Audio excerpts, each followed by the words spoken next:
Okay. What is today's topic? I don't know. I just push the stream button and we just start talking about whatever. One Piece. Okay, I don't know much about that, but we could talk about One Piece. I don't know what a chapter 1107 is, but we can give it a shot, right? Is my mic even turned on? Yeah, okay, there we go. Yeah, I always forget to double check the mic. Hello, everyone. Greetings, one and all. Good morrow to thee. What's poppin'?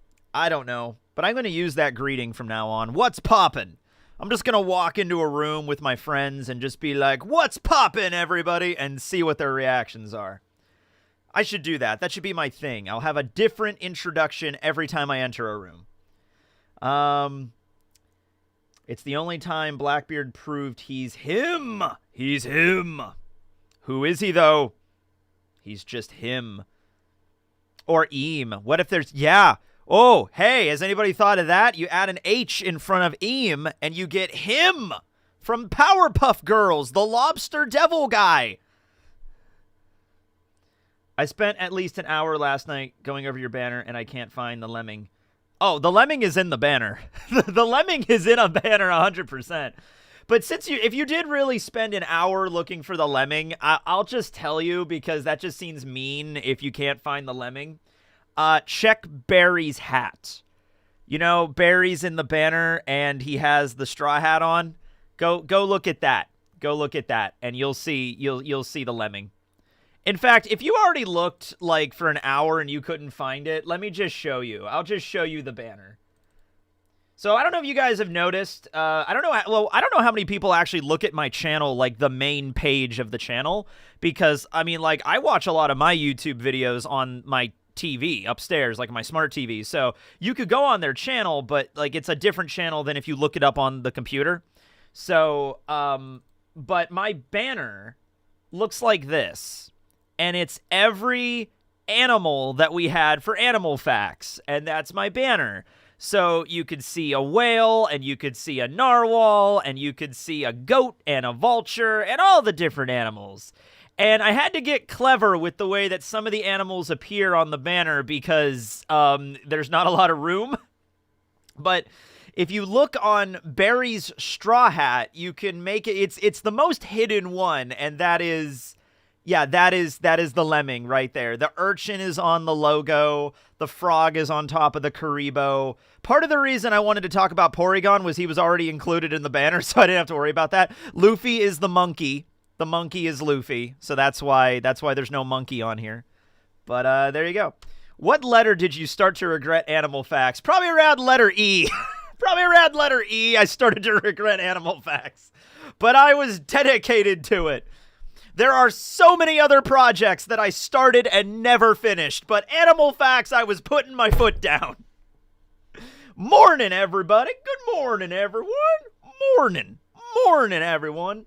Morning. Nice day for fishing, ain't it? All right. Do you think that Dory... Let's get into it. We got serious One Piece stuff to discuss today. All right.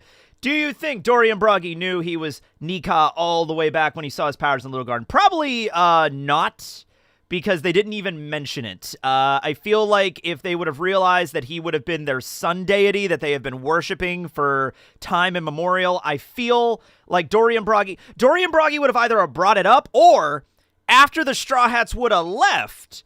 There was a moment where Dorian Broggy, after they destroyed their weapons and they used the Hakako and they killed the goldfish, there was a moment where they were just kind of like hanging out, watching the Straw Hats get away on the shore, and it's just Dorian Broggy at this point.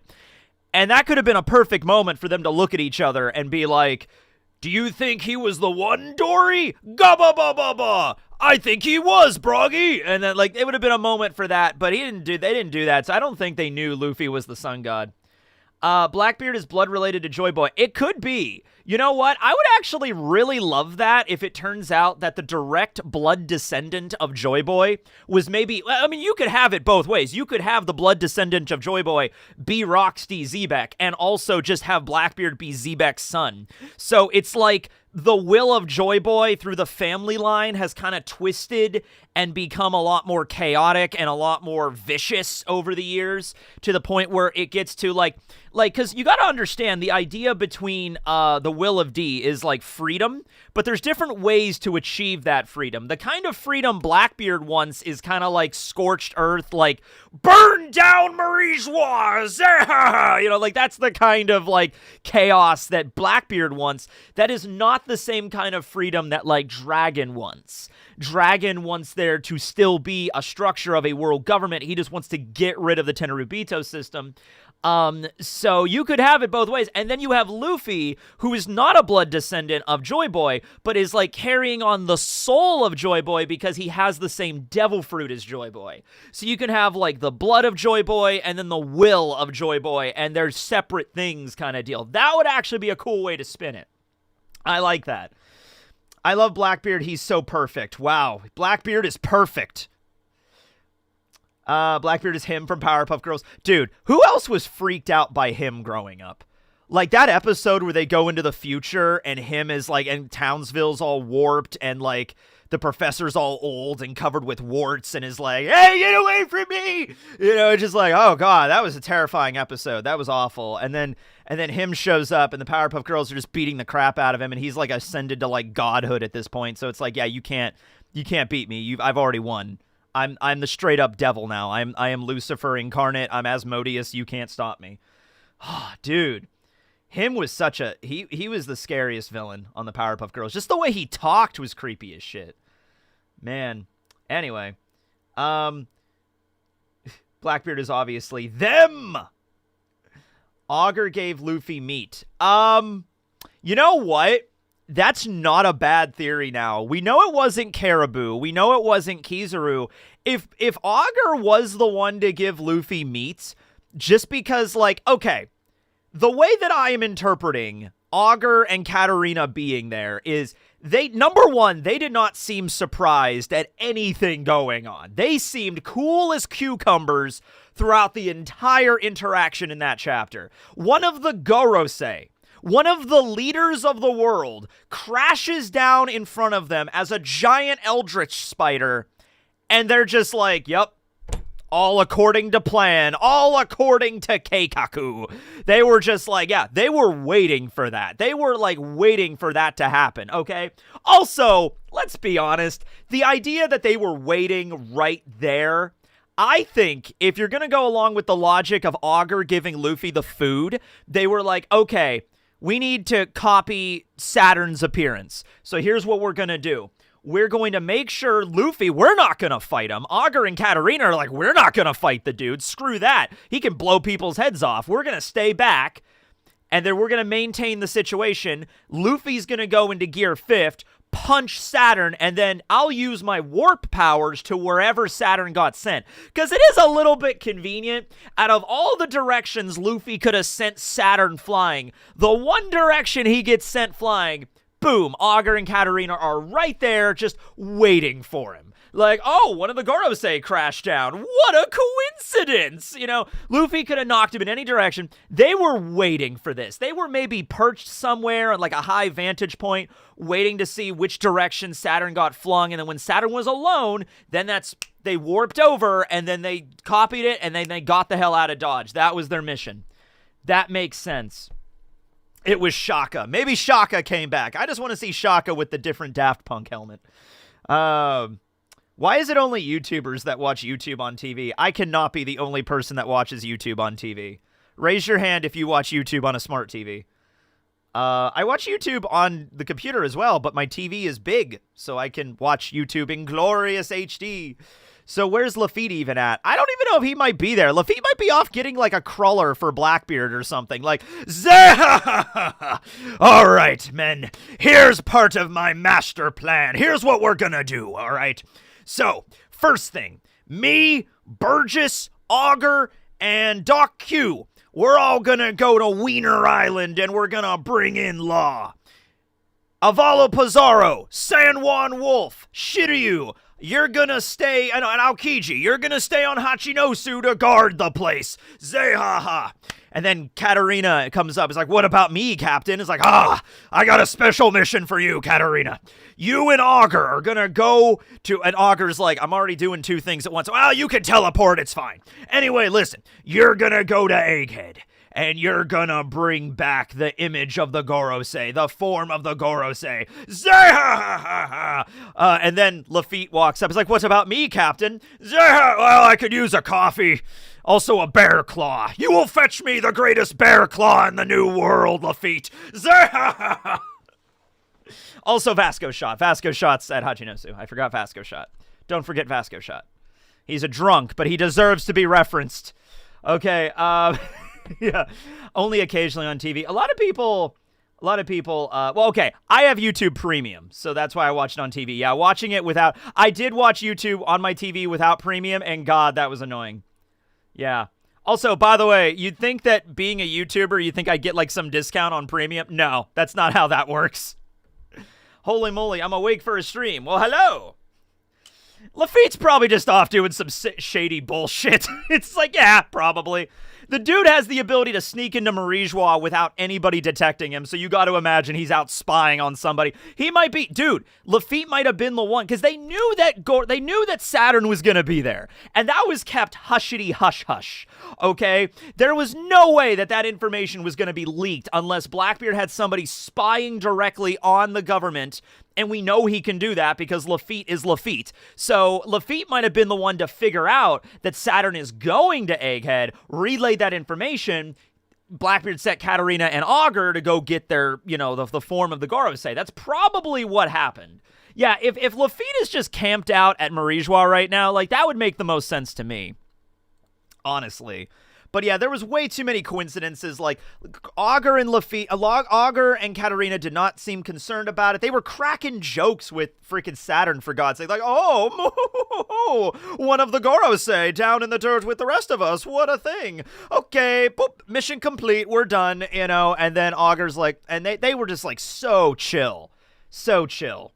Yeah. But why would he? Why would he what? Go get the bear claw for Blackbeard? Because it's his captain. But does she copy the devil fruit form or Saturn's human form? I would assume she would copy the human form. It's curious exactly what they're planning on doing with it, though, because, like, they're not going to fool the other Gorosei. I don't think they are. They're not going to fool the other Gorosei or Eam with, like, hello, fellow Gorosei, I am Saturn. If the Gorosei fall for that, I will be... Like, let's say Saturn dies here. Like, let's say Saturn does die.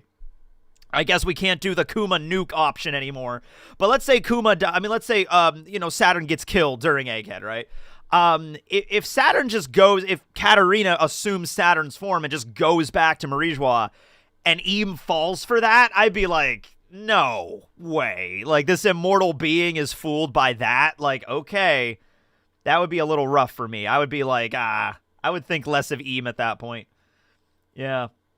Is shapeshifting part of Kitsune mythology? Yeah, they're the trickster demons. Oftentimes there's going to be, like, you're out in the woods and you're just walking through and you see a Kitsune or a fox. Fox are tricksters in general. You know what I mean? That's kind of what they appear in. Not just Japanese myth, but a lot of other folklore and myth. Foxes are just tricky, man. And so part of that trickery in some of the myths is, yeah, they can take appearance. Hold on a minute. Let me just type in here. I mean, come on now. Look at this fox. This is a tricky son of a gun right here. Look at this.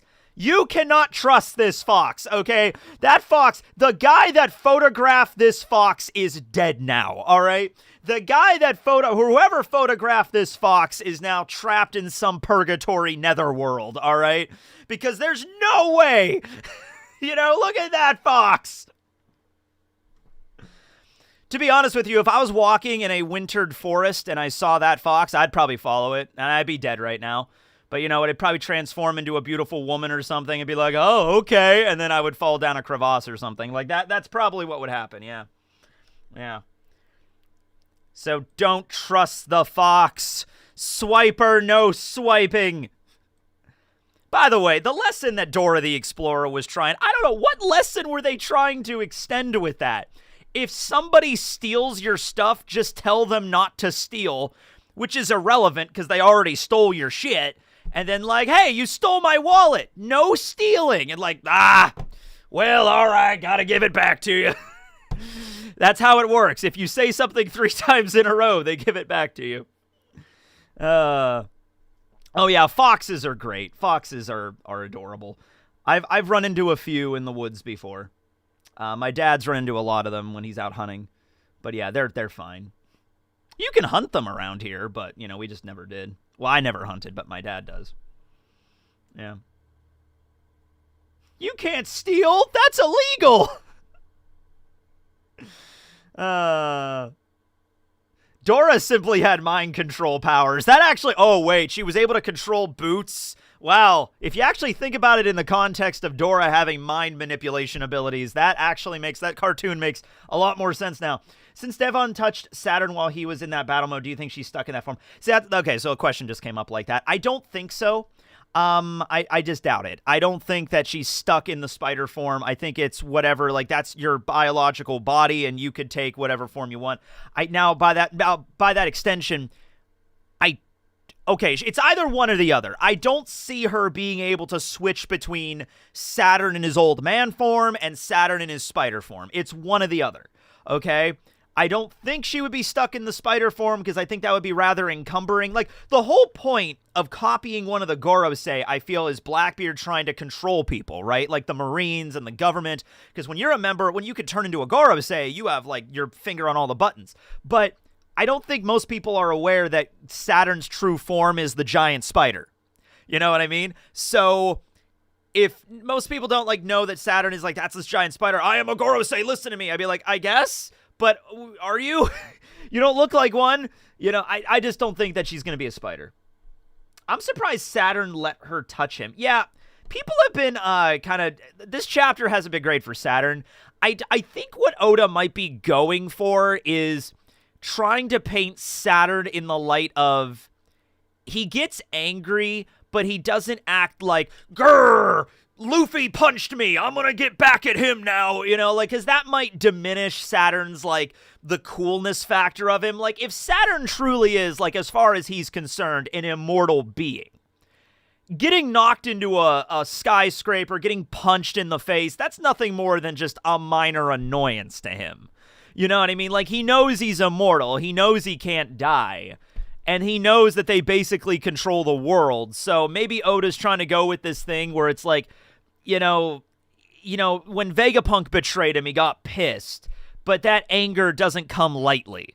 It's not as simple as just, okay, Luffy, I'm going to show you what for. I'll show you the true power of the Gorosei. It's like, I just don't think that's the way that the Gorosei should be depicted, and that'll be his downfall. Exactly. Probably the hubris. He has such hubris, such ego that he's like, probably like, well, they can do whatever they want to me. They could like they could just decapitate me or rip out my heart. I won't die. So Saturn's like, who cares? Whatever happens. And then Katarina touches him and gains access to his form. And then he's probably like, oh shit, I didn't consider that, because the Gorosei, they're strong, but they're not considered, like, omniscient. They're not omniscient. They're not omnipresent. They can't read minds. There are limits to what they can and cannot do, okay? So, and they can still be affected by other devil fruit powers. They don't have supreme dominance over devil fruits or something. It's not like, your copy ability won't work on me, Katarina.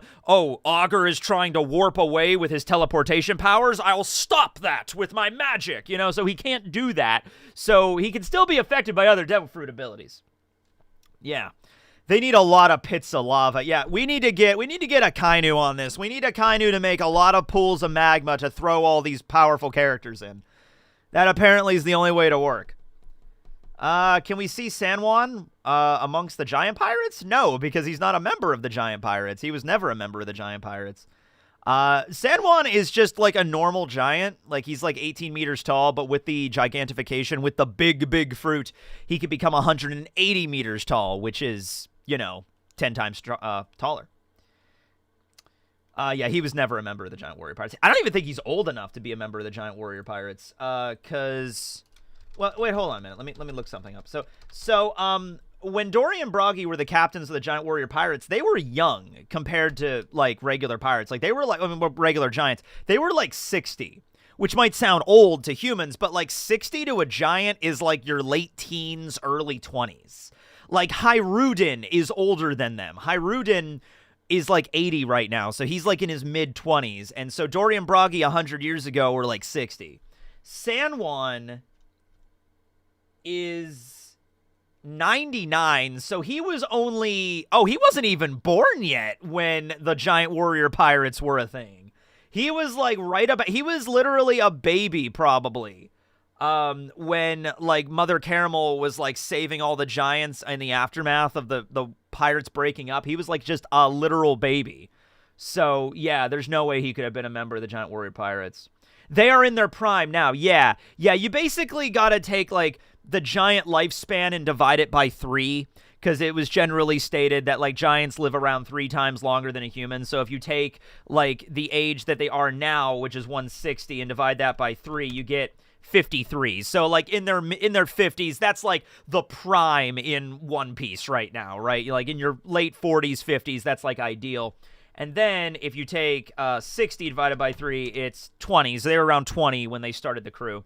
Just learned Wheel of Time is going to start cracking out AI-powered content for fans, and I have decided One Piece is the greatest fantasy series ever.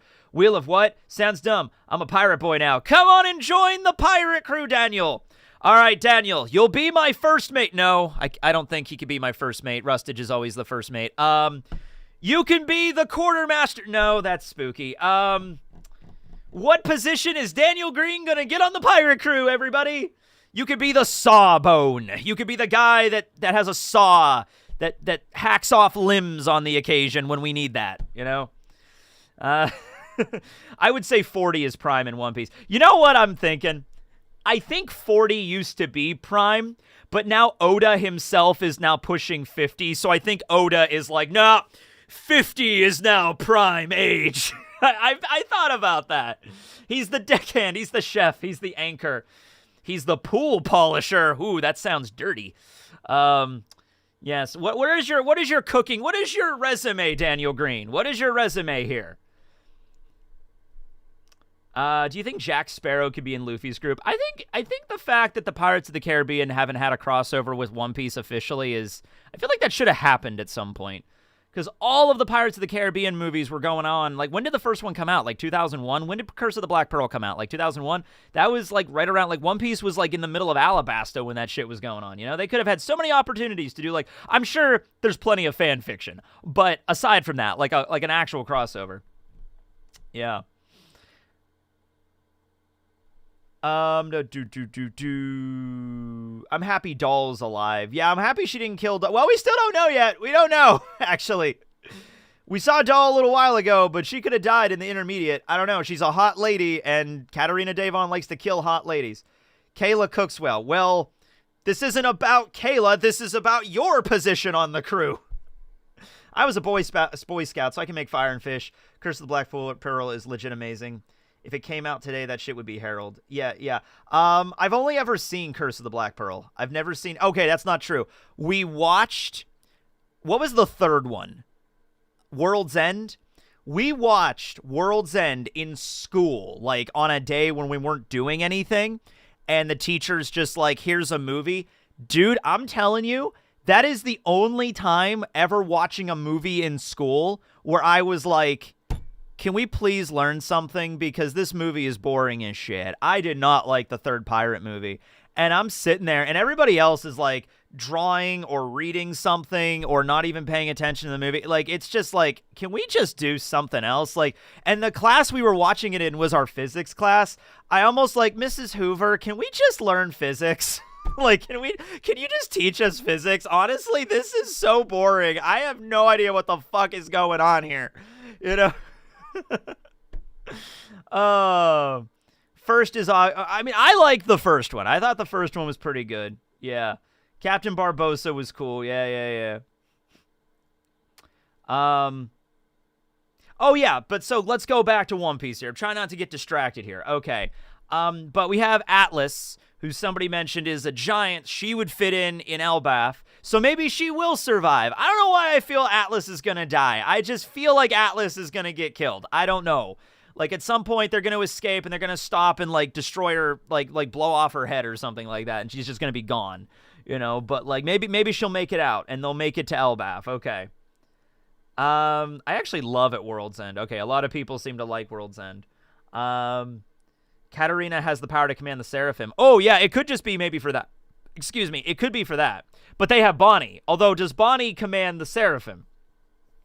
Bonnie might be able to command S-Bear, because I think the way Vegapunk described it was Vegapunk was like, Bonnie is able to control all the pacifistas that bear her father's image. So that includes S-Bear. But yeah, they might have just done that for the sake of the Seraphim.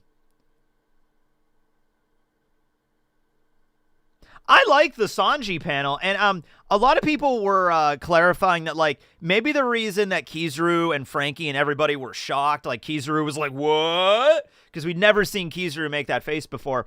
A lot of people were thinking maybe they were less impressed with Sanji kicking the laser and more impressed with the speed of which he had to move to kick the laser. I guess it's just, okay, maybe it's because I'm overhyping the Straw Hats, because, like, since Sanji's fight with Queen, I already knew, like, he can move wicked fast now. So that's why I was like, Kizaru versus Sanji, that could happen.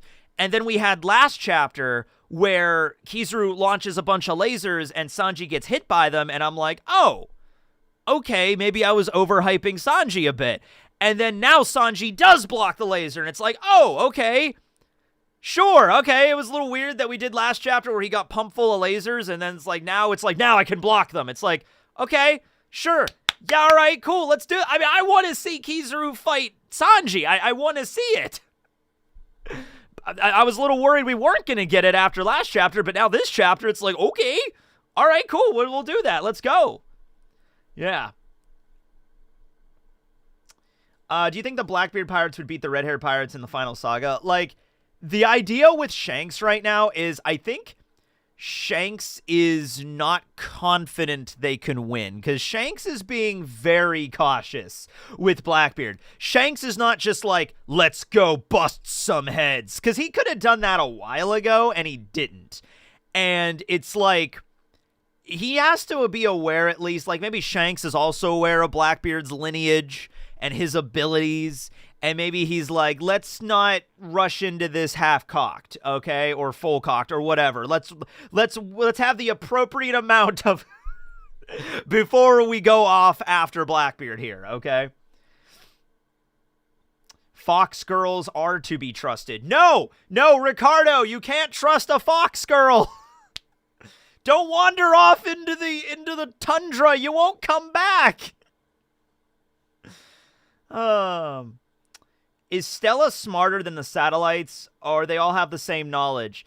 They have the same knowledge and memories from what Vegapunk said to York. Like, York, don't you remember being at Marijois? Like, York was not at Marijois. It was Vegapunk that was at Marijois. But it's just filtered through different, like, so Lilith's is filtered through, like, evil or, like, a little bit of nefariousness. Edison's is filtered through the desire to learn. Atlas's is filtered through a little bit of, like, anger and rage. You know what I mean? So it's the same knowledge and same memories, just filtered through different dominant emotions. And then York's is greed. Yeah. Teching, I am a fox. No!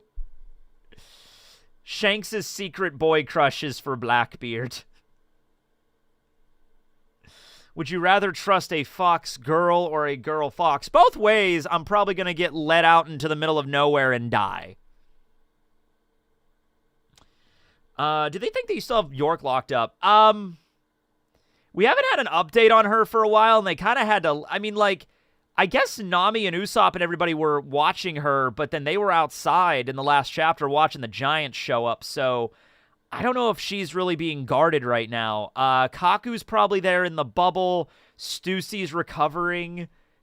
She might have a way to escape. Do you think that since Katarina's fruit is upgraded, Bentham can it replicate Saturnus transfer? That's the third time that question came up, but I understand you just came here, so it's fine. I don't think she'll be able to alternate between both forms. If she can, I mean, I could. It is probably the upgraded form of the Mane Mane no Mi, so maybe she could replicate Devil Fruits. I was thinking the upgraded form of the Mane Mane would have been like, well, we know she could copy someone that's dead because Absalom is dead. So even if Saturn dies, she still has the form. And I thought maybe that you get the memories. Like if you get the memories and stuff. So Bentham doesn't get memories. He just is the form. So I wasn't thinking about copying Devil Fruit abilities as well, but it's possible. I don't think I'm going to do BG3 tonight. Maybe tomorrow night. Maybe replicate the power and appearance, but not its effect. Maybe. If it's a zone. Well, okay, here's the thing. When Mr. 2 copied Chopper, it was Chopper's brain point, which is only possible because Chopper has a zone. That's not Chopper's real form. So maybe it is like that, but shifting back between both, that might not be a thing. Like if she takes the form of a spider, then she can only take the form of a spider. Why didn't Oda introduce Zoro to Saturn? They might meet at some point, but currently Zoro's fighting Lucci. So there's that. She might be able to transform others. Maybe. We've only seen her fruit be used once. So we don't know what the fullest extent is. What the difference between the mythical Kitsune and the Mane Mane are. Katarina, if she transformed into the Gorosei, could control the Seraphim. Absolutely. That would work. Would Sea Prism Cuffs work on the Five Elders? I feel like, in theory, yes, but they kind of don't abide by the common rules, so they might not be affected by that. Or rather, they might be able to... I don't know. I don't know how it would work. Because they have access to some weird magic shit, and I don't know if that's all Devil Fruit or if there's something else going on here beyond Devil Fruit powers. But if it's just Devil Fruit powers, if it's just mythical zones and nothing else is being involved here, then I guess, yeah, Sea Prism would work. You would probably want to use big-ass chains, though, to wrap them up. You wouldn't want to just throw on, like, a Sea Stone cuff and just call it a day. You would or use a nail like Hawkins did to Law. You would probably want to use some heavy-duty chains. Did Sabo see Saturn's full or hybrid? I think Sabo saw the full form. That's right. I guess we've only seen... Is this Saturn's full form or his hybrid? I'm guessing it would just be his hybrid. Maybe his full form, it really is just a giant spider. Like, literally just a giant spider.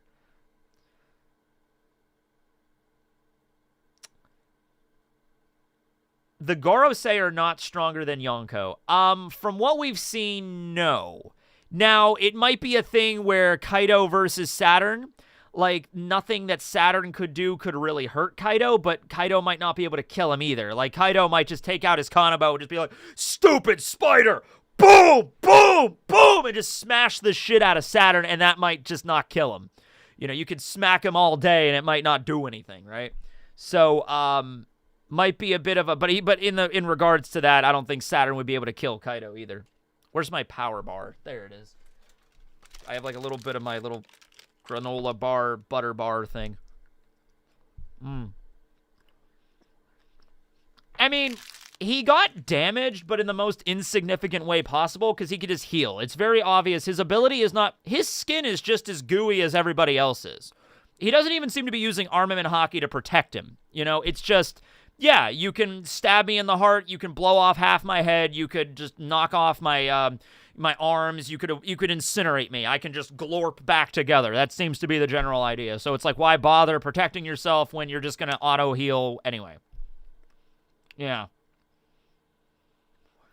I don't think he can heal forever either. I want to see a fucking stress test with this. I want to see Kaido bash him like 100 times with the Kanabo and see how many times he can come back. Because if he can just keep coming back, that means that, like, it's not his own stamina. There's something else going on here.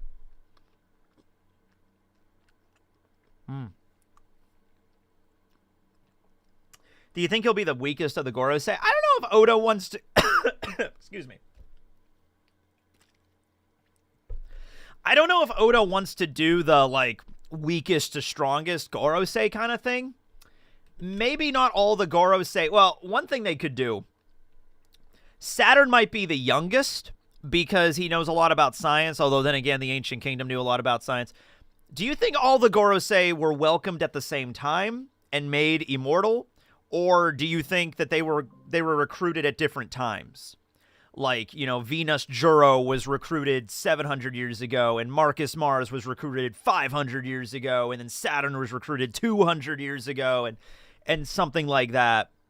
You're saying Mercury is the weakest. Not Top Man! Top Man cannot be bested! I'm actually really excited for Top Man. I don't know why. I think it's just because his name is funny. Top Man! Different times. Yeah. Where's Lafitte? He's getting donuts! He's at the donut shop getting donuts. He's at Soup. Lafitte is at Soup. Lafitte is at the soup store. Okay, hold on. Jeez. I love that meme. I was there ground zero for that meme. It was fun.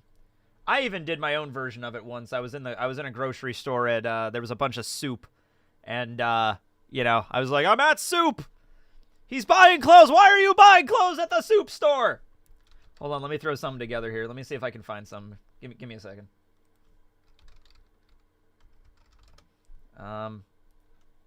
Okay, how do you spell Lafitte? Damn it, Lafitte. Lafitte is one of those characters that I honestly probably misspell his name all the damn time. I have to look it up every time. 2 F's, 2 T's. Gotcha. Got it. No, that won't work. Oh, wait. I think I did a video with Lafitte once. Yeah. I did a video on unnamed devil fruits. And I think I used Lafitte as the thumbnail for that. We're making something here. We're doing something here. Here's the soup. Here's the soup. We have the soup. Gaze at the soup. Now just give me a second. I gotta find a particular video. Aha, 2020. Yes, and I think. Yep, here he is. Aha! It worked. Okay, the aspect ratio is not great, but I could fix that. We're gonna have to stretch him out a little bit here. Oh, okay, there we go. There we go. Zehahaha! Lafitte, where are you? I'm buying clothes at the soup store, Blackbeard. Why are you buying clothes at the soup store?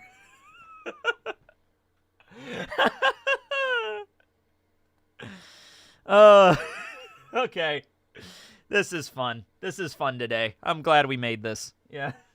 What do you think the event that will shock the world? Do you think Saturn dies? I mean, if Saturn dies, then we therefore now have Katarina taking his form. I don't think she'll be able to trick the other Gorosei or Im, but like the rest of the Marines and the world government probably, yeah.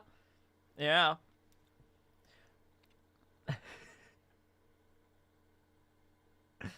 Dude, what did I just walk into? Lafitte is at the soup store.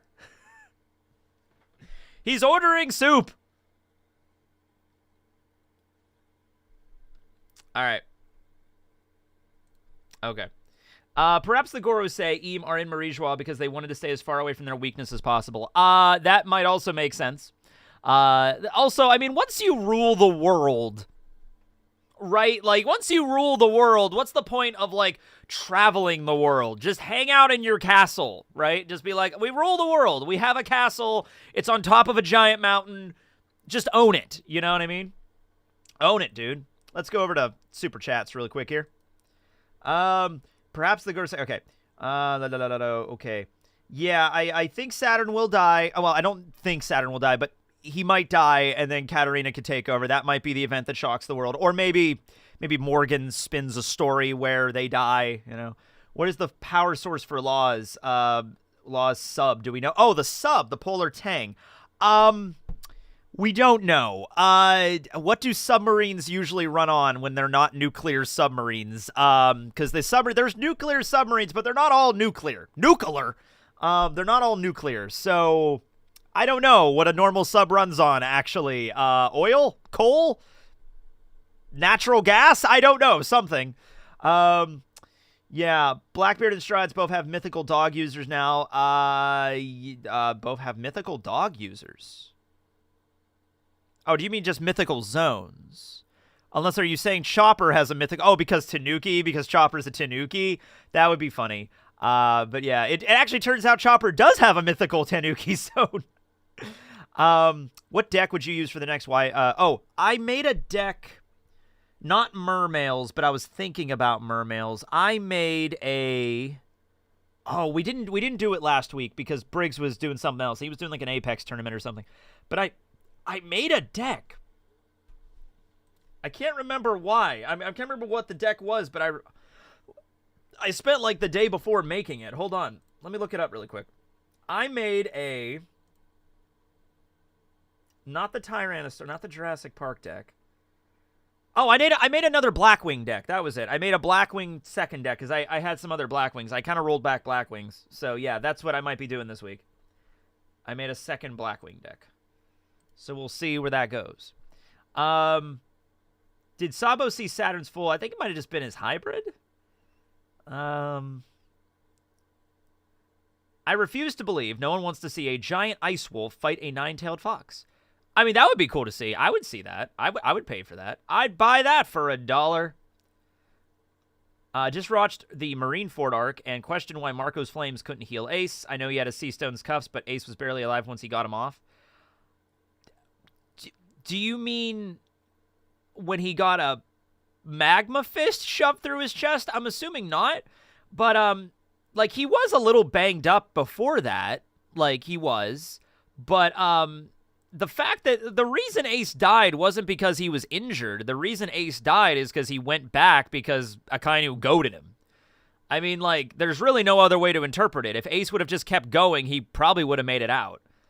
But that's how a man dies, I guess, in One Piece, as Shanks said. Shanks was like, he died a man's death. It's like, okay. He could have still been alive, though. Lafita's at the soup store. Yeah. I think I answered all these ones. Yeah, I answered all these ones at the beginning of the stream. Yeah, I don't like to think of them as the weakest. I think of it more as, like, they were recruited at different times, kind of a thing. So there's younger members and senior members, but they're not, like, necessarily weaker. Why is Shanks letting Blackbeard get stronger? Yeah, I think he's being overly cautious. And because he knows that, like, dealing with him is not as simple as just rolling up to Blackbeard and killing him, and that's it. It might not be as easy as that. So Shanks is also, but Blackbeard is getting stronger. Shanks might be getting stronger too. Shanks might also be preparing for something. So I don't think that Shanks is just resting on his laurels, not doing anything. He might be working on a specific way to take out Blackbeard. Yeah. Back to the live chat here.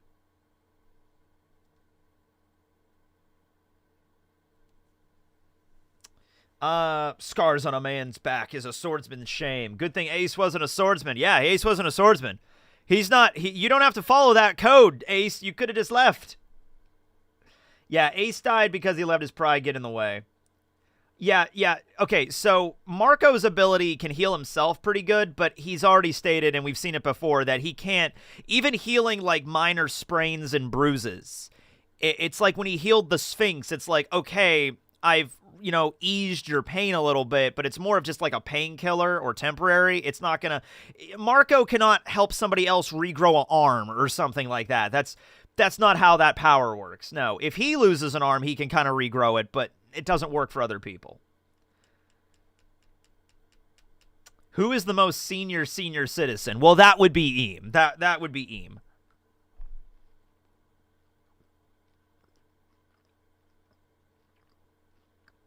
How many days was Zoro on the island before Mihawk showed up? So people have actually created a fairly good timeline of One Piece, like day by day. Oda doesn't really do it like that. He just kind of focuses on years. All right. So Sabaody takes 3 days for Zoro to get from Sabaody to Kuragana Island. He lands. A lot of that is also filler, because there's episodes that add a lot more of it. Like, there's an episode where he meets Perona, and Perona dresses him up like Kumashi, and he's running around the castle and everything. That's not in the manga. Probably, like... How long was Amazon Lily to Marineford? couple days. It was like a week, wasn't it? Because they had to get from Amazon Lily to Impel Down, and then once they got to Impel Down, it's like less than 48 hours until Ace's execution or something. And then Marineford, which was just one day. And then Mihawk had to get back to his island. Zoro was probably on that island for like a week or two alone, and then Mihawk showed up, something like that.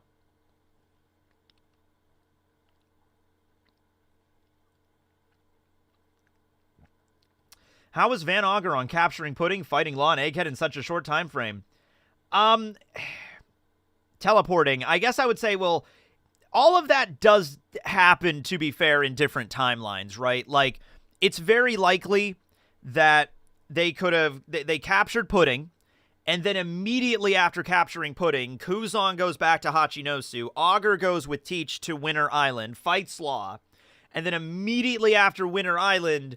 Augur goes with Katarina, or rendezvous with Katarina at some point, and go to Egghead. And all these islands are around the same place. Winter Island, Elbaf, Egghead, and Wano are all in the same general region of the New World. So it's not that ridiculous. Like the stuff with Pudding and Whole Cake, that could have happened, that happened during Wano, I think. Like, while the Straw Hats were dealing with the battle at Onigashima, that was happening at Whole Cake. So that was a little bit before all that. Yeah. Oh, Yamato versus Devon, two mythical dogs. There you go. I get it, yeah. Would Sanji want Zoro if Zoro got the Malady disease? Malady. I think Sanji would have an existential crisis if that happened. If Zoro turned it, or if Ivankov showed up and flipped Zoro's sex, I think Sanji would have an aneurysm. I think he wouldn't know how to properly function. Yeah.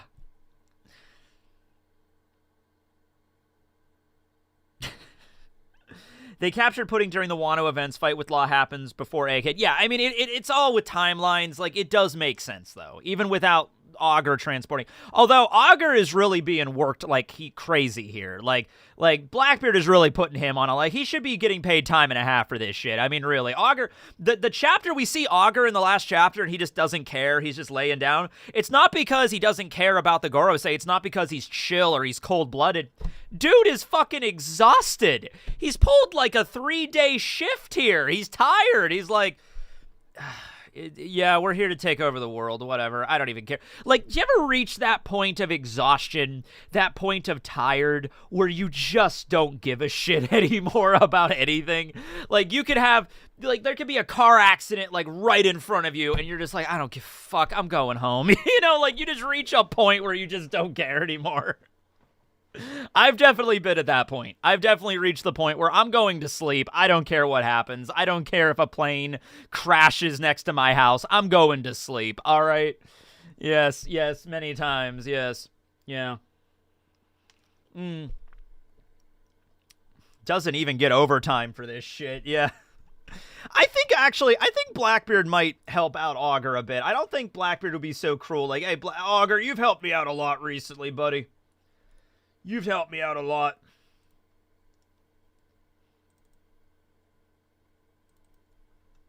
Let's all remember Augur. He's putting in time.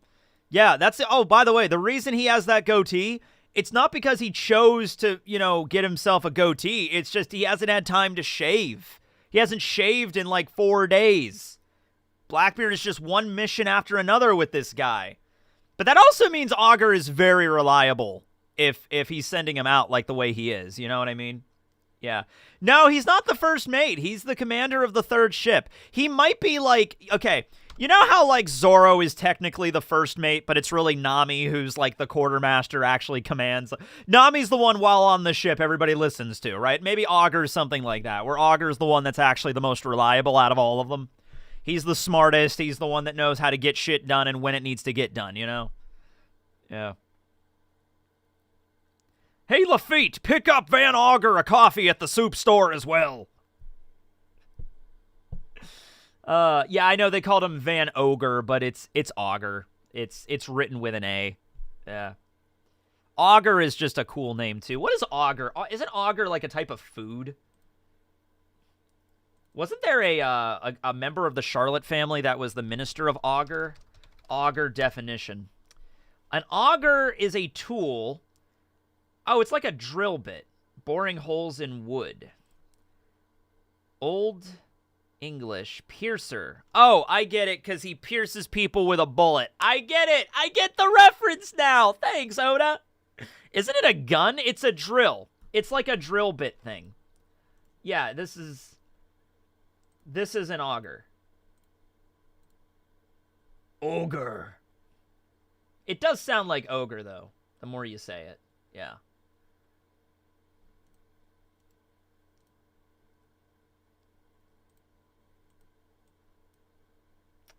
Oh, why is it not doing... Okay, hold on. All right, we're just going to do it this way, then. Sounds like ogre. It does. It does. Maybe that's... I mean, that could be a pun, too, because we all know how Oda loves his puns. Like, I just got a message the other day that was the Wiener Island, Winter Island thing. Like, wait, they're on Wiener Island? Why do you keep saying Wiener Island? Because it's Winter Island, but Oda's making a joke on wieners, and the mountains on the island look like wieners. So that's, like, the idea. That's an auger right there. Pretty sharp. You don't want to get stabbed by that thing. But, yeah. Yeah. But I could have sworn there was a member of... Hold on. Let me look at the Charlotte family really quick. Charlotte family. Ministers.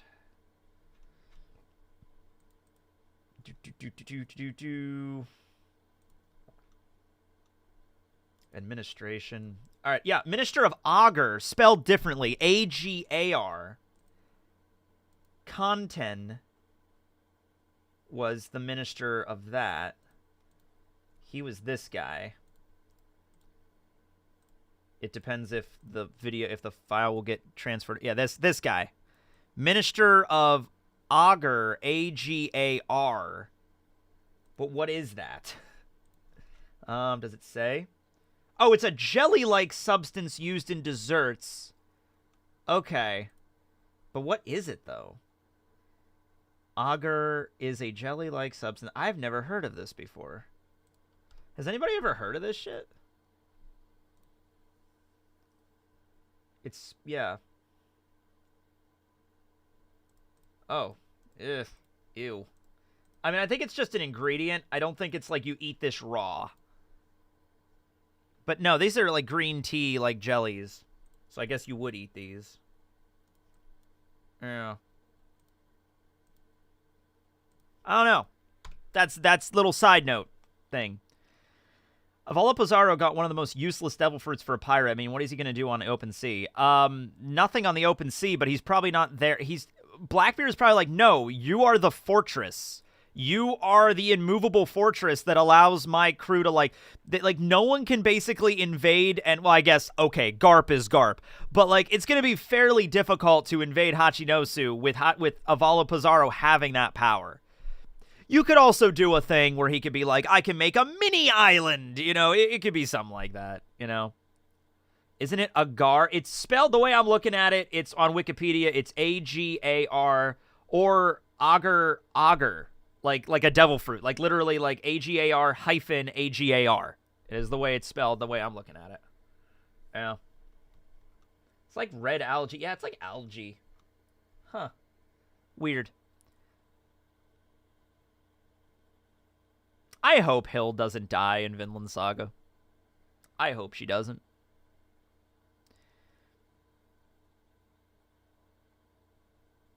Oh, it's used in biology to grow cells. Ah, I'm learning things. Why would Sanji have a chance against Kizaru and not Gear 5th Luffy? And why do you think Zoro is not trying to end the fight with Lucci? I do question why Zoro doesn't just, like, go Ashura and just wrap this shit up already. He's a little exhausted, but, like, yeah, they had the whole fight with the Seraphim the night before, but they had time to rest and they had time to eat. And we know how, like, this works, you know? Give the Straw Hats, like, a dinner and a meal, and they're kind of ready to go again. So I feel like Zoro could just go Ashura already and Dead Man's Game wrap this shit up, but, like, whatever. Jinbei's showing up anyway, so it doesn't matter. Jinbei's there, Zoro's there, Lucci is... Whatever's going to happen with that fight is going to end soon. And Luffy's going to fight Saturn. Saturn's going to go back to fight Luffy. They might have a little tussle with Kizaru together for a little bit, but it's probably going to have to be a thing where Luffy's going to have to deal with Saturn, because Gear 5 doesn't last forever. So they're going to have to deal with Saturn, and then, unless Saturn leaves, but I don't think why he would, and then Kizaru's going to have to deal with Sanji. Yeah. Did Robin use Demonio Fleur against the Seraphim? She very well might have, because she got really banged up, so it might have been a thing where she was going up against maybe multiple Seraphim at once, and she had to use her strongest moves, and that's really what wore her out.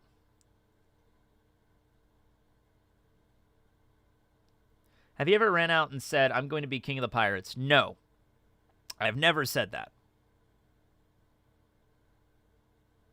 Can Avalo Pizarro move the island somewhere else? He might be able to. I don't know what the limits of this are, but it would be cool if he could. I did actually grade some of the tests for the Vinland Saga thing. I graded, I think, 50 out of 248. But that's a percentage. Favorite waifu in Baldur's Gate? Oh, that's Shadowheart, easily. I did say I'm going to be king of the Dollar Trees one day. Well, that was until they stopped selling everything at $1. Now it's $1.25. $1.25 tree. The soup store. I always remember this. This lives rent-free in my brain, okay? I've told this before. I think I've told this when I was doing a One Piece Odyssey stream, but I'll tell it here because, like, it's more of an audience. This is one of the best NPCs I've ever met in my life, okay? Because, you know, every now and then you'll meet somebody in just your day-to-day life, just a dude or just a person, and just like, oh, okay. So I'm in a grocery store. It's a Weiss Market. I'm in a Wise Market, if you know what that is. And I'm in the soup aisle. I'm looking for, I was looking for chicken stock because I was going to make, I think I was making General Tso's chicken. There's like a General Tso's or like a Kung Pao chicken kind of recipe. And it revolves like chicken stock, whatever. I'm looking for chicken stock. So I'm in the soup aisle. And there's this guy in the soup aisle. I need to paint you a picture of this guy, okay? This dude is wearing a ordinary plain white shirt. Nothing on it, just a white shirt. Jeans. Bald head. Okay? Looks to be around 50 so years old. And there's this big shelf of soup in the soup market because, you know, Weiss Markets has a delicious assortment of soup. It's like this. In fact, let me just see if I can pull up a direct image. Weiss Market soup aisle, because it's a really well-kept soup aisle. If you've never been to a Weiss Market, treat yourself.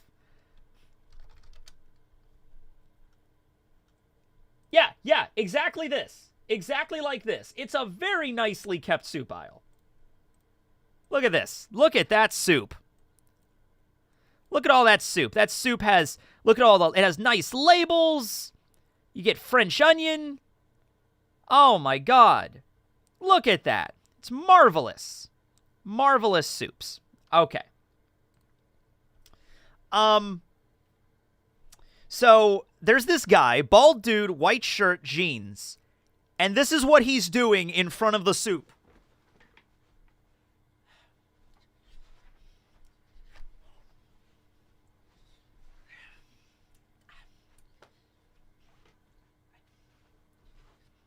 He's just pacing back and forth intently in front of the soup. Like, really intently. Like, he's really looking for a specific soup, and he cannot for the life of him find it. So I'm there with my basket. And my chicken stock, and I look at him, and I just, like, I go up to him, and I just, like, you need help finding something, man? Like, because he seemed really stressed out. He seemed like, oh, where is it? They always have it. Where is it? Like, he's just really pacing, like, super intent. And I'm like, dude, do you need help finding something? Because you look really intent here, right? And so he looks at me, and he's like, I'm looking for the vegetable soup. They always have the vegetable soup right here. I cannot find it. And I look at that. I'm not even shitting you. I glance at the shelf and just do a quick, like, once-over of the shelf, and I'm like, you mean this? And dude, I found it right away. Because, you know, when you're trying to find something and you're really focused on it, sometimes you just need, like, a fresh pair of eyes to, like, find it, you know? So I just, like, you mean this? And he's just like, oh my God. Oh, thank you so much, son. Thank you so much. He, like, patted me on the shoulder. He's like, oh, thanks so much, son. Thank you so much. I made his fucking day. You know, it's just like, I just love that guy. And I was smiling too. I'm like, oh, no problem, man. Anytime, you know, just enjoy your soup. He's like, oh, damn right. And he grabs like 3 of them and he goes to the checkout. I'm like, I'm glad that guy found his soup. I think about that monthly. That lives rent-free in my fucking mind, all right? I love that story. Oh my God. I've had so many wholesome interactions at this Weiss market, all right? There's another one. I have another one. This is, I'm walking into the Weiss market one day, and I'm getting my basket, and next to the door, the sliding doors, there was an old lady, and maybe like in her 70s, and she was talking to somebody on a smartwatch. Maybe like her daughter or something. And so as I'm walking in, she's just like finishing up the conversation. She's just like, it's just like, oh, okay, I'll remember to pick it up. Okay, see you later. Okay, love you, bye. And then she like hangs up as I'm like grabbing my basket. And I just lock eyes with her for a moment. And I just look at her and I'm like, isn't it amazing that we can talk on the phone on a watch now? And she's just like, I know, it's incredible. I always hold it up to my ear, but I don't even need to do that. And I'm like, I know, right? We live in the future. Isn't this so cool? And she's like, yeah. And so there was just that little interaction of just like a little old lady. Like, isn't it cool we have phones on our watches? This is like 1950s sci-fi shit that we have now, right? Yeah. Yeah, it was fun times. Yeah, that Weiss Markets. It's very wholesome interactions there. Yeah. That's my go-to grocery store. It's a really nice market. Yeah. But the soup guy takes the cake. The soup guy takes the cake. Weiss Market stories. I got a million of them.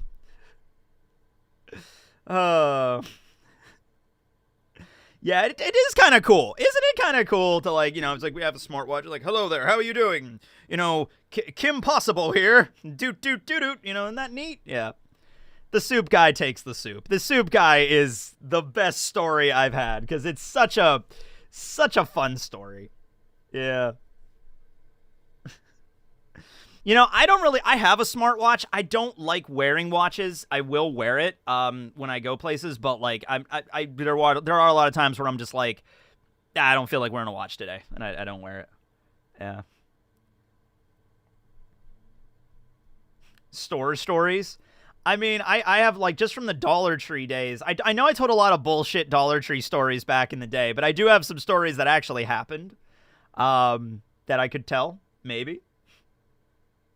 Why isn't Zoro using Ashura? I don't know, because it really doesn't make any sense to do the explanation of he's too exhausted. It's like, he didn't really look that banged up. Like, Kaku and Robin looked way worse for wear after the night of fighting, but they had time to relax, they had time to rest, they had time to eat lunch, they had time to recharge.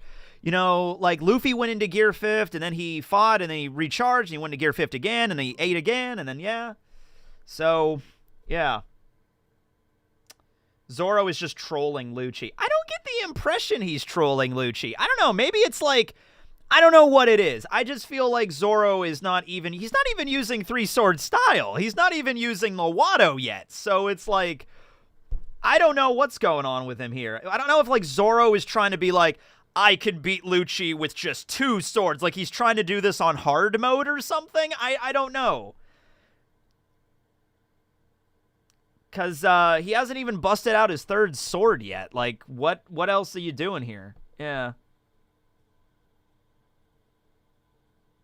He could dodge Ashura. Yeah, but he hasn't even tried it. I think it would work. You could try emailing me on Teching 101, and we could go over some stuff there with like collabs and things. Sure. Teching101@gmail.com.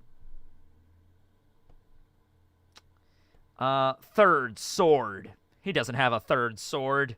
Zoro never had a third sword. It was all the Mandela effect the entire time. He just had two.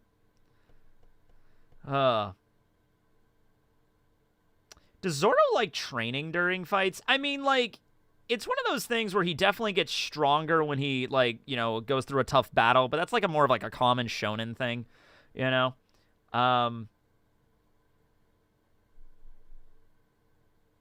But I think Jinbei is going to show up and just be like, we need to end this fight now. So, you know, Zoro, maybe Jinbei's like, Zoro, wrap this up, or let me wrap it up, or like we could do it together, but like we gotta get moving. Like the fucking ship is leaving. We gotta move, okay?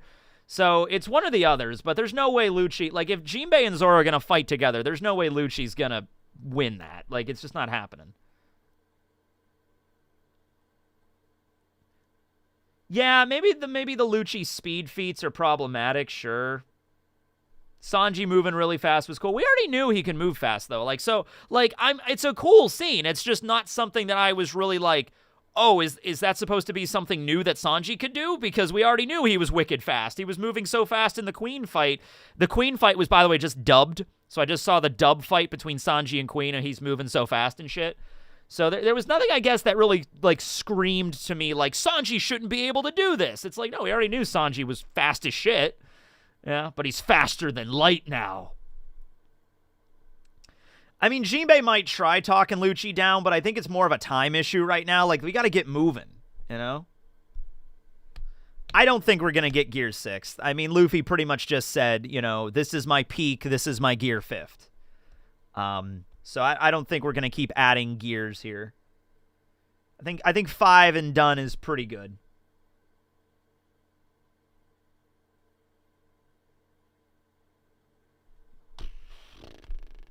He can move fast without being an Ifrit Janbei. He doesn't have to be an Ifrit Janbei to move fast. Reverse gear. He gets weaker. Maybe. Yeah, Gear 5th dub's coming up soon. King versus Zoro's next, and then it'll be probably in the next batch of episodes, actually. How does he know it's his peak, though? Because it's manga. Because it's One Piece. It's anime. Sometimes I feel the characters will say things for the sake of the audience rather than the sake of, like from more of like a meta perspective, fourth wall kind of thing.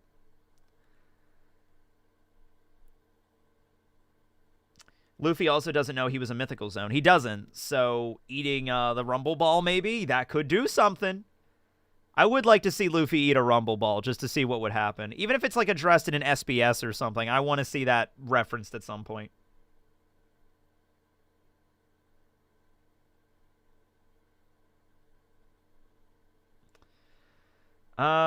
I don't know what the injury of Robin is. Oh, well, we know she's all bandaged up, and, you know, Chopper had to, like her whole, like, torso is covered in bandages. So, yeah, she might have had to fight S-Hawk. She might have went up against a fight that it wasn't great for her, like a slashing attack, you know, that she can't really block that well.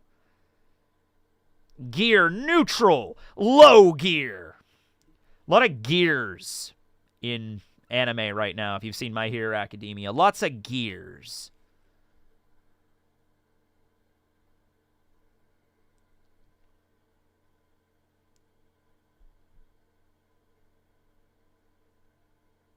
Yeah, I was so used to the dub of One Piece being 300 to 400 episodes behind. Yeah, they're up to like 160 or no, not 160. They're up to like, I actually, it might be that. They're getting very close to Gear 4th, so yeah. Crush Gear. What do you think Luffy even got the name of the idea for Gear? I don't know. Where does Luffy get the idea for, like, bazooka, Rhino Schneider, elephant gun? Like, does Luffy just have a book of, like, guns and various weapons and ammunition that he could just reference at any time? It's one of those things you're really not supposed to question. Because Luffy names some of his techniques, like, there's Gumu Gumu no UFO. How the fuck fuck does Luffy know what a UFO is? You know, like, if you actually stop to think about it, it really doesn't make any sense. Luffy doesn't read. Exactly. Gamu Gamu no Culverin. Like, the smartest Luffy is, book smart-wise, is when he's naming his techniques, honestly. Let's look at some of these techniques here. Aliens exist. Yeah, but does Luffy know that aliens exist? All right, let's look at some of Luffy's techniques. Okay, so the simple ones, like pistol, rocket. Rocket! How does Luffy know what a fucking rocket is? Bazooka, Gatling gun, bullet, bow gun, rifle, cannon. Okay, these make sense. Whip, mallet, sickle, spear. Yeah, these are like an axe. You know, everybody would know that. Net is fine. Balloon is good. Bell, pinwheel, shield. When has Luffy ever used Gamu Gamu no shield? Oh, he does that with, like, it's kind of like what he does with nets, where he makes, like, a shield with his fingers. Gamu Gamu no flower arrangement. Yeah, stamp is fine. Fireworks are fine. Storm is cool. Octopus, ally robot.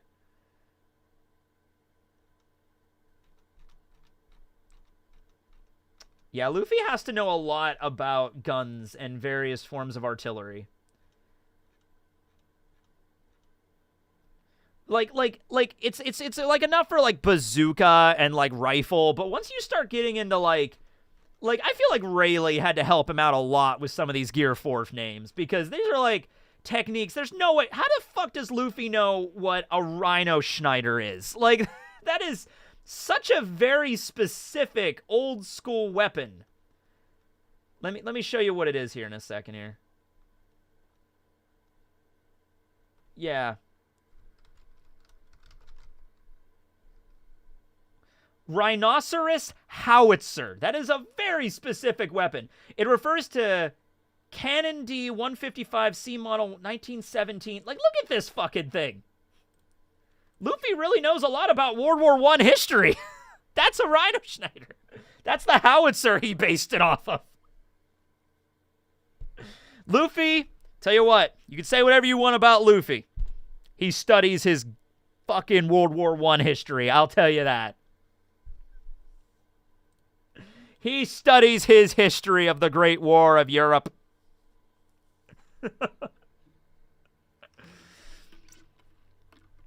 You're not supposed to take it seriously. You're not supposed to just, it sounds cool. That's what you do. It sounds cool. Also, this doesn't explain the Schneider part, but like a lot of Gear 4's attack names are named Gamu Gamu no AK-47. A lot of Luffy's attack names in Gear 4 are named after animals.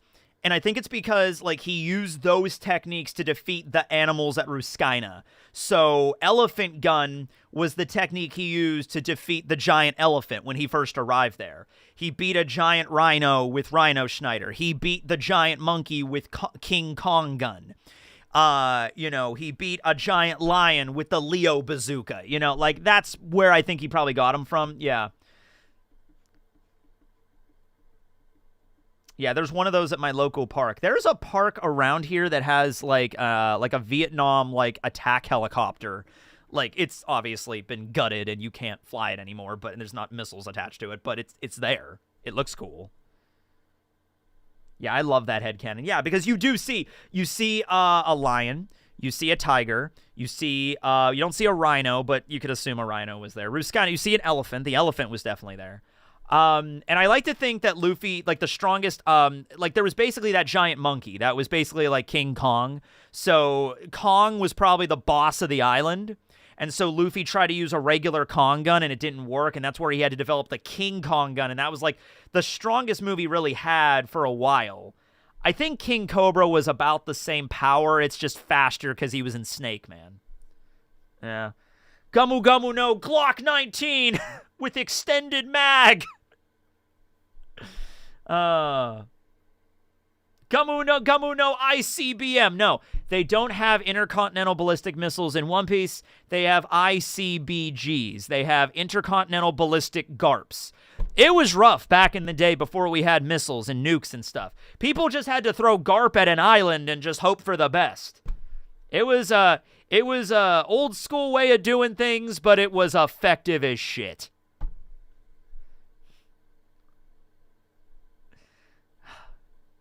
No missiles, doesn't fly. Where's the fun in that? People are just naming Gamu Gamu no M32 grenade launcher. Gamu Gamu no Barrett 50 cal sniper rifle. All I know about firearms is what I learned from Modern Warfare 2. That's that. Or Call of Duty World at War. You know. Gamu Gamu no MG42. Like, that's all I got. Gamu Gamu no Rasengan. Yeah. Yeah. Just throw Garp at the island. He'll wipe it out. Yeah. Gamu Gamu no Emo Goth Girl? Okay, now we're just getting ridiculous here. Now this is just getting absurd. No, I haven't played Infinite Craft, but my friend Cody, we were hanging out, we were doing axe throwing last night, and my friend Cody is playing a game called Helldivers 2, and he really likes it, and I was looking for another game to play, so I might check that out. Helldivers 2! Yeah, we went out to axe throwing, and then we went out to eat at Red Lobster, and it started to snow, like, really bad last night. Like, not ice or, like, sleet or anything, just a lot of snow. And it usually takes me about 50 minutes to get home. It took me an hour and 40 last night. Not because, I mean, it was like, look, I live in Pennsylvania. I've driven in the winter. Like, you kind of have to. You just have to know how to drive in the snow in Pennsylvania. So it wasn't like I'm terrified, but it's like you gotta kind of like pay attention and just go really fucking slow the entire way and be like, okay, okay, you know, and it's basically that for an hour and 40 minutes. So it was a little annoying, but I got home.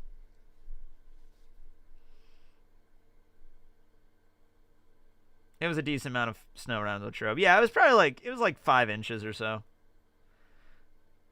You just have to go really slow.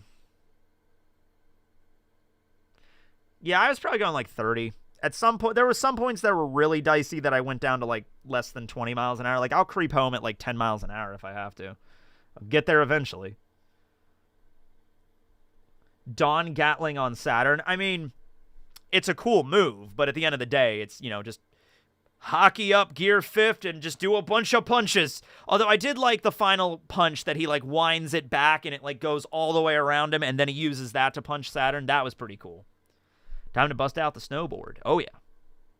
Well, it also doesn't help that I had to drive over a mountain, get to a top of a mountain, and then go down the other side of the mountain. That was the part. Do you have winter tires? I have all season tires, which worked well enough last night. Yeah, I did see Artor's new timeline video. It's a good one. Go check it out. I'm working on... Okay, there's a video project I really want to do. So I've noticed that there's a lot of videos on YouTube that follow a very specific kind of style. I don't know if you've seen them. There's a channel called The Paint Explainer, and he basically has like a thumbnail, like a bunch of different like icons. And it's not just him. There's like a bunch of YouTubers that are doing this basic style of like, here's all logical fallacies explained, or here's all religions explained, or here's all political movements explained. And there's just like little icons for each one, and it just goes into like each thing like really quick. And I really like watching those types of videos, and I'm like, ooh, what if I can do that kind of thing for One Piece? Like, I make a bunch of like iceberg format, kind of. And so I made, and just making the thumbnail for it and the icons were a pain in of itself. But like, I'm looking at this and I'm like, dude, I really want to do this, but it's going to take a lot of like, I'm going to have to write this out. Like, I'm going to have to actually write a video, which I haven't done in a long time, because like I'd have to go through like different aspects of One Piece and actually articulate my thoughts in a direct, concise way. But, yeah, it's kind of like that. So I made a thumbnail. It kind of looks like, this is just one example of it. So it's like this. You know, so I'm just going to go into like Pirates, One Piece, the Marines, Devil Fruits, Hockey, World Government, Tenryubito, the Red Line, the Grand Line, Revolutionary Army, different races of the One Piece world, the Will of D. You know, so kind of something like that. Kind of something like that. And that's like a project I have working on the back burner right now, but it's like there's going to be a lot of work that's going to need to go into this. Yeah. But I think it would do well, because I really like those kind of styles. Yeah, teching writing a video. Well, it's... The idea of these videos is I have to pick each aspect of One Piece. So, like, pirates. I'm like, okay, I need to explain what a pirate is in One Piece in a quick, snappy, concise way. That's going to be hard if I'm just doing it off the cuff, all right? So I have to at least write down, like, a sentence or two for each thing. Yeah... We can't have teching on script. I know. I'm not a script guy. I know. And I'll probably go off on tangents even with the script, because that's every time I do have to write something.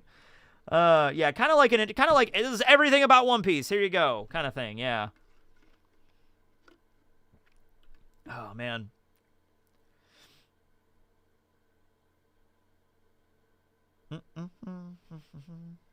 Yeah, scripting is not something I normally do.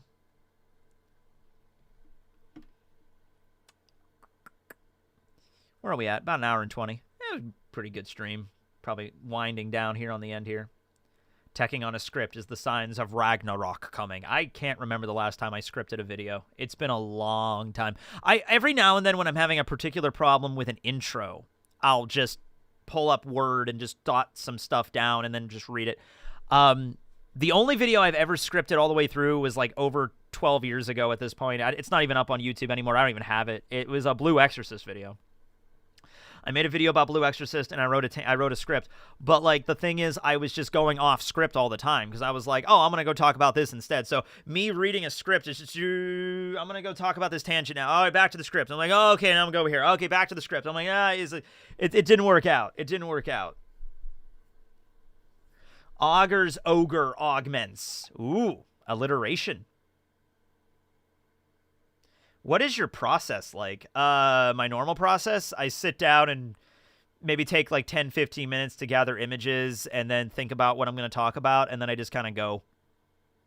If it's about a topic that I know a lot about, like Bleach or One Piece, I can kind of just go.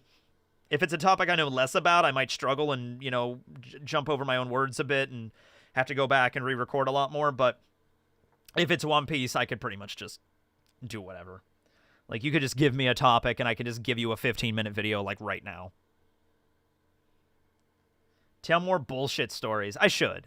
What are some good bullshit stories? The problem with the bullshit stories is there's people that think that they're real.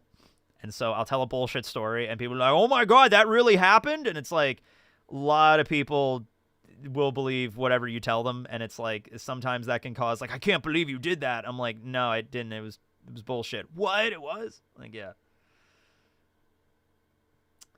Did the giant robot move? Dude, I think that giant robot is mostly rust, and it's really trying hard to even kind of move at the... Like, it's creaking, just like...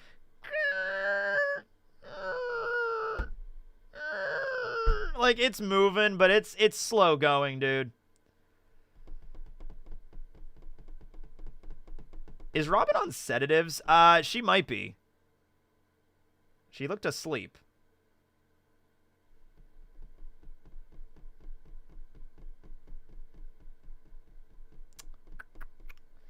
Ooh. No. Are you saying I can't believe what's on the internet? I'm sorry to tell you. Not everything a YouTuber tells you about their lives might be true. Sorry to break that, dude. People might just be doing that for the sake of just a video for the sake of entertainment, or a video because they're genuinely trying to get, like, he's like, I want people to think this because of views. It could be either way. But, you know, YouTube is first and foremost, like, an entertainment platform. It's not Lafitte, it's La Soup. Ah, yes, La Soup. The greatest mime that ever was one. I worked with a mime at Dollar Tree once, actually. There was a guy there that he kind of just had, like, a bunch of odd jobs around town. Not odd jobs. I mean, he just worked a lot of jobs, the dude around town did. And one of the jobs was he was a professional mime. He was a cool dude. Lies.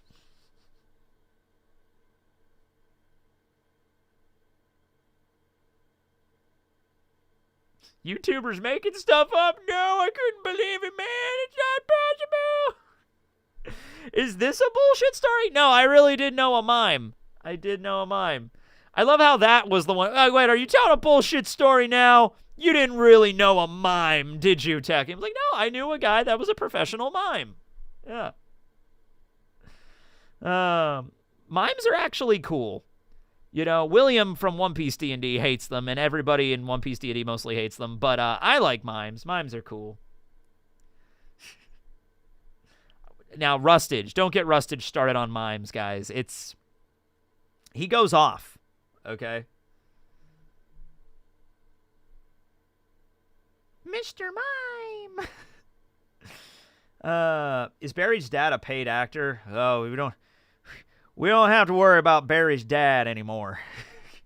We don't got to worry about Barry's dad. He's on vacation in Las Vegas. Mm-hmm.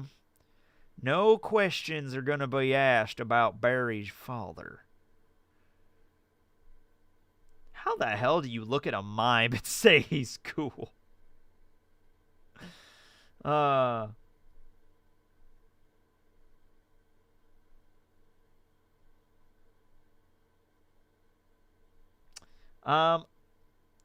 about to have my son today. So you're in the hospital about to give birth. Well, congratulations. A friend of mine just had her second child like last week. So congratulations, babies.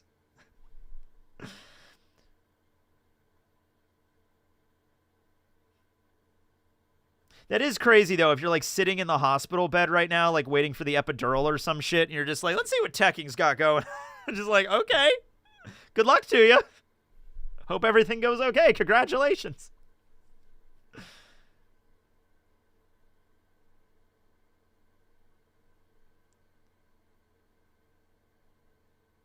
Early labor has started. Ah, okay. Gotcha. Well, good luck.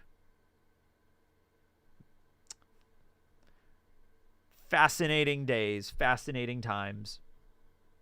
That baby will be born a nerd. An honest-to-God nerd. Please make a video about donuts in the world of One Piece. Ace, Vegapunk, and possible others. I could. Like, I totally could. Like, I've unlocked the level of One Piece YouTuber at this point. I don't know what level it's at, but I've unlocked it where you just give me a topic and I can make a video about pretty much anything.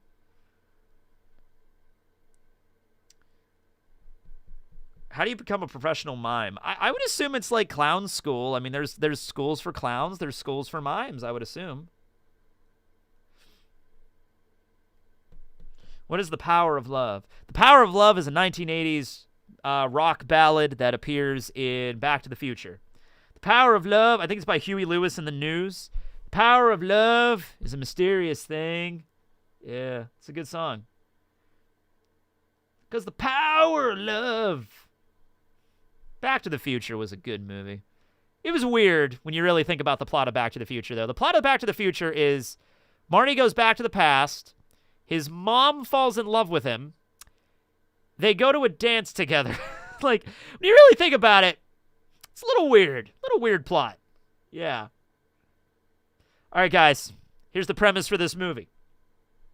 This guy's going to go back in time. It's like, all right, cool. That's like some sci-fi shit going on. He's like, yeah, he's going to go back in time and he's going to meet his parents. It's like, oh, okay, cool.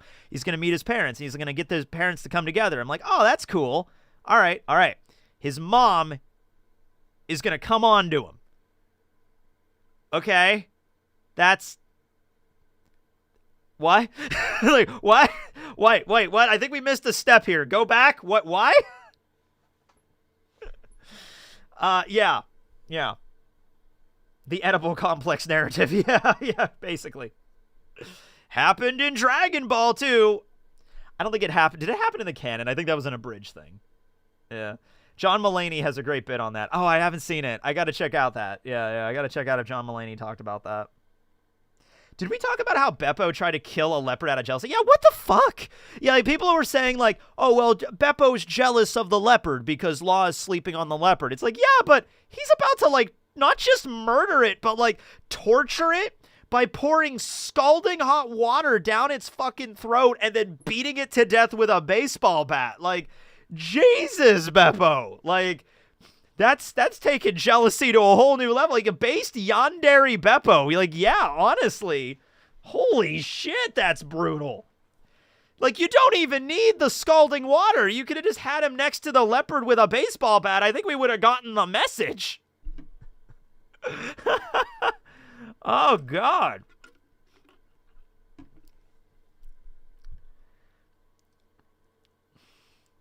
Isn't Fry his own grandfather from Futurama? Yeah, he is. He went back and had sex with his grandmother, and now he's his own grandfather. Yeah. Futurama was a weird show too, but it was a good show. Yeah. I think it should have ended the second time around, though. I think the first time it got canceled, it really could have done a lot more, and then it came back, and I think some really good. My favorite episode of Futurama is the late Philip J. Fry, and I'm not alone in that. I think that's also Matt Groening's favorite episode. Like it's one of the better episodes. Like it's one of the greatest episodes of like Western animation, like comedy ever. It's a really good one. And so that second era of Futurama was good, and now the third. I feel like they ended it on a perfect note with the episode where they freeze all of time, and then it's just Leela and Fry. They're the only ones that are unfrozen. And then they just live their whole lives together. And then the professor comes back, and he's like, okay, I can reverse everything, so it never happened. And then Leela and Fry just look at each other, and it's like, okay, you want to go around again? And it's like, sure. And then they go into the portal, and that's the end of the episode. And that was the perfect fucking season finale for that show. And they brought it back, and the first episode they brought back was horrible. Like, this is... No. Luck of the Fryish is a really good one. Luck of the Fryish is a great episode. That's most people's favorite. I mean, it is so good. There's a reason most people is their favorite. I love Leela. I love that Leela and Fry finally got together. You know, I love that they didn't... I mean, it was many seasons until it finally got there, but I'm glad it finally got there, you know? Because there's only so much, I think, mileage you can get out of the whole, like, thing. Like, a lot of shoujo romance mangas will do that, where it's like the first chapter, it's very obvious that the main male character has a crush on this main female character, and it's very obvious they're going to get together, but it's like cut to 400 chapters later, they're still not together, and it's like, oh, come on now. Like, you know, just move on. Now, less and less are doing that. Like, I haven't read Uzaki-chan in a while, but I think the Uzaki, I think they are dating in that. I think that did eventually happen with that. I saw one the other day in Barnes & Noble that I haven't thought about in years, but it was Hitomi-chan is shy around strangers. I read that like years ago, and I completely forgot about it, and then I saw it in Barnes & Noble. It actually has an English release, and I'm like, oh shit, I remember that. And then I went back and checked on it, and I'm like, oh yeah, they did get together. I'm like, okay, cool. So it's like, yeah, they just happen eventually. Yeah. I still need to read Comey. I haven't read Comey Can't Communicate yet. I still haven't read it. You know what? I'm going to do that right after this. I'm going to go read Comey Can't Communicate. 100 Cups of Coffee episode, The Fry Has Worms, Robot Santa Claus, Death by Snooze, Bender is God. These are all amazing episodes. Most of them are in the first era of Futurama. Some of the other really good ones are in the second era, but that third one, I've watched a few of them, and I'm just like, they bring back the worms in one episode, but it's like, yeah. Comey dragged on for too long. I think that's the problem with a lot of, like, slice of life romances.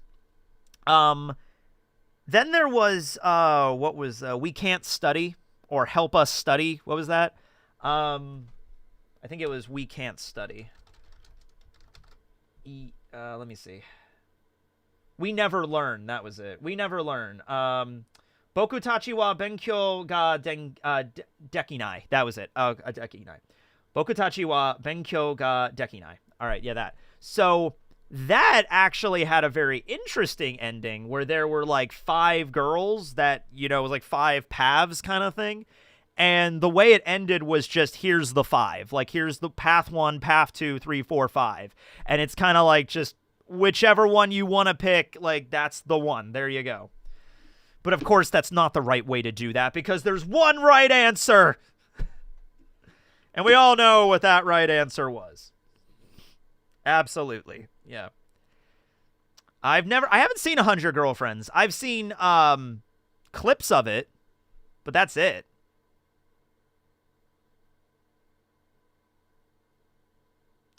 Love Hina, Comey. Will Zoro see the Reaper again? Oh, yeah, the Reaper will come back and be like, excuse me, Mr. Zoro, is it time to reap your soul yet? And then Zoro's like, no, get away from me. He's like, okay, sir. the Grim Reaper is going to be very subservient to Zoro. What about my dress-up darling? My friends showed me a few episodes of that. It was good. It was good. 100 Girlfriends is actually super wholesome. An anime called 100 Girlfriends would not be the first thing I think of when I say super wholesome, but like, all right, sure, why not? I believe you. I've never read Toradora. It would probably be quicker to tell you which like romance, like slice of life mangas I have read. The first one I ever read was one called Eyes. So the way it was literally spelled was I''S. Like the whole premise is the guy keeps meeting women that have a name that starts with the letter I, like Iori and stuff. So it's like eyes, like multiple eyes, like plural eyes. That was the whole idea. So that was an old one. That was like 2004 or 5, I think that was serialized. And so I read that. And then I read one in high school called G.E. Good Ending by Kei Sasuga, I believe is her name. And she's the same mangaka that did Domestic Girlfriend. But this was a work that she did before that. So it was Good Ending. And then Domestic Girlfriend came out.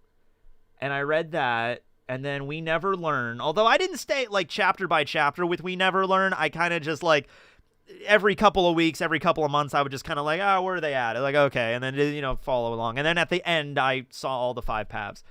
I saw a little bit of Mocking Key. Not a lot.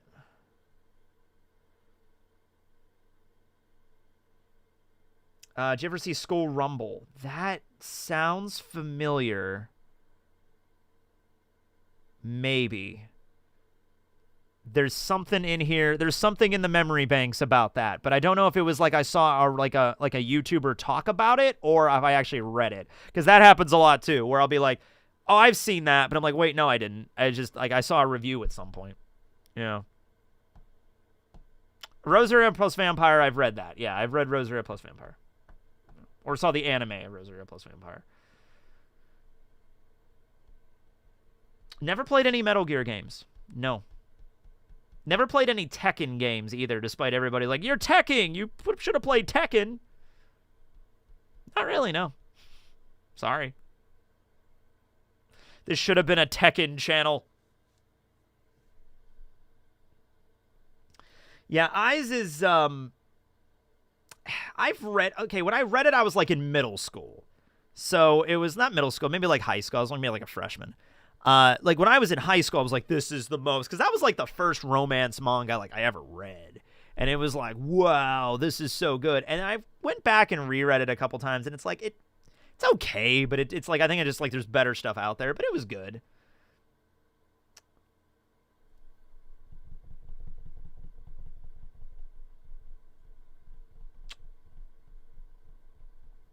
Ever played Onimusha? No. Persona 3 Remake, I did see that. Haven't checked it out yet, but I saw that. The Grim Reaper was Enma. No, it was just Brooke joking around. That was what it was, yeah.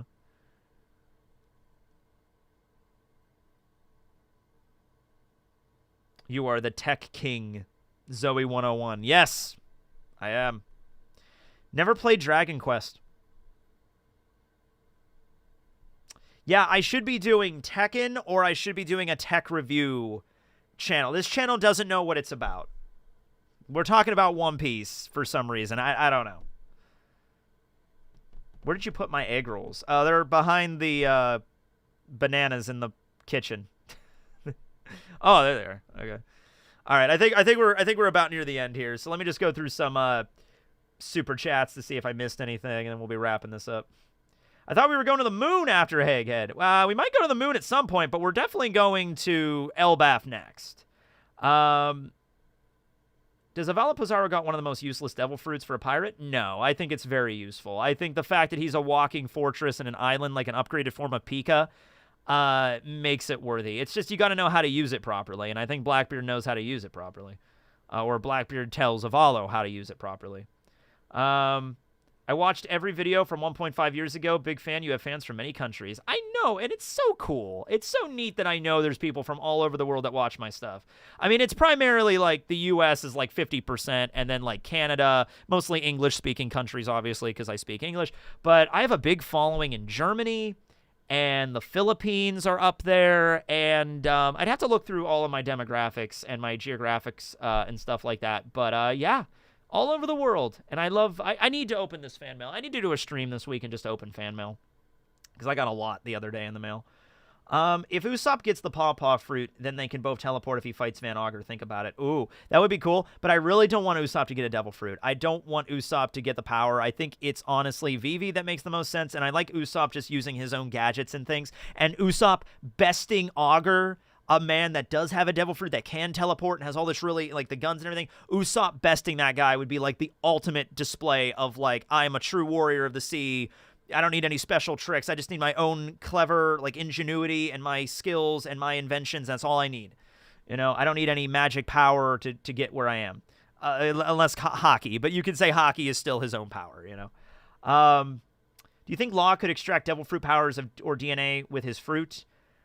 He's able to extract things like personality. That is true. He's able to move things that aren't necessarily tangible. He can flip. Well, in that regard, I'm going to say maybe that was the soul, because souls are a thing in One Piece. So maybe he was flipping people's souls or their hearts, because they came out as like giant cartoon hearts and then they flipped. So he can definitely switch things that aren't physical. Maybe he could do that. And yeah, if Zoro was sex flipped, was Rule 63 in Sanji, that would be rough for Sanji. Don't know how he would make it out of that one. Days, I answered that one. Zoro on the island. Yeah. Will Luffy be annoyed being called the Sun God? He had no idea what it was, so he's like, "What are you calling me? I don't know what that is." You know, so he might just be more confused, but he might just be like, "Call me Luffy." I think Luffy's thing is ultimately like, call me Luffy. That's my name. He said that even when he went into Gear 5 against Kaido. He's like, I'm Luffy. I'm going to be king of the pirates. So that's how he wants to be remembered. In fact, Luffy would probably have the idea of like, I want to be remembered as Monkey D. Luffy, king of the pirates. I don't want to be remembered as Sun God Nika, king of the pirates. You know what I mean? So he would probably want to be called Luffy. Call Luffy by his name. If Caribou joins Blackbeard, who is your Straw Hat versus Blackbeard matchups? Like if Caribou joined? Well, that does add somebody else there. I don't see Caribou being a Titanic captain, though. I just see him being a lackey. You know, he might be treated a little bit. He'll be treated better than the way he was treated by the Straw Hats, but, like, he's not going to be one of their top fighters. He'll just be there as, like, information informant kind of thing. But in which case, maybe Jinbei could just deal with him, and just once and for all, like, deal with that problem finally, you know? Answered that one. Yeah, they answered all these, yeah. Okay.